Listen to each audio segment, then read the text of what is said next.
The West has failed rather dramatically. In isolating Russia and its President Vladimir Putin on the world stage, sanctions against Russia seem to have backfired and have pushed Europe towards economic ruin and in the mouth of an unassailable energy crisis. On the other hand, Russia has been able to find alternative markets for its energy exports in Asia and wait for it in the Middle East. Speaking of the Middle East, Russia has been able to win over the most influential country in the region.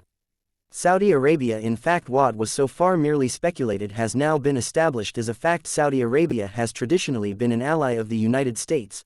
That dynamic changed when Joe Biden became America as president. President Joe Biden declared Saudi Arabia to be a pariah state.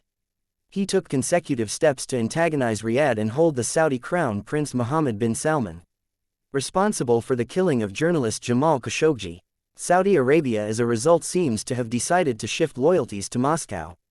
Now whichever decision Saudi Arabia takes pertaining to foreign policy and of international consequence, it reeks of a pro-Russia bias. Let's present 3 examples before you. First, just as Russia announced its so-called special military operation in Ukraine, Saudi Arabia's Kingdom Holding Company invested more than $600 million in Russia's 3 dominant energy companies. Then Saudi Arabia doubled the amount of fuel oil it bought from Russia.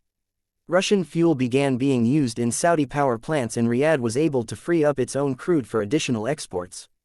This is not only resulting in heavy profits for Saudi Arabia but is also ensuring that Russia finds an alternative market for its oil. Third, and most recently, Saudi Arabia and Russia engineered a decrease in OPEC's daily oil output that is such to come into force in October. The oil output cut will inevitably lead to energy prices rising in profits to both Saudi Arabia and Russia, the largest exporters of oil, increasing. In fact, when seen closely, Saudi Arabia seems to be playing the role of a disruptionist in the West's plans to isolate and punish Vladimir Putin's Russia. There is no doubt about the fact that the rise of Joe Biden to the highest office in the United States played a big role in American policy towards Saudi Arabia toughening. Joe Biden even declassified an intelligence report that directly incriminated the Saudi crown prince and held him responsible for the killing of Jamal Khashoggi.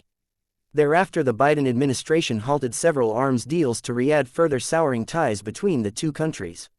It was only after the recent global oil price hike that Washington suddenly realized the importance of maintaining amiable ties with Saudi Arabia. So Joe Biden rushed to Jeddah in Saudi Arabia in July and met with MBS to calm the Middle Eastern kingdom's tempers. Evidently, he failed in his endeavor, which is why Saudi cooperation with Russia is just growing from strength to strength. Do you think a Saudi-Russian alliance could have been prevented?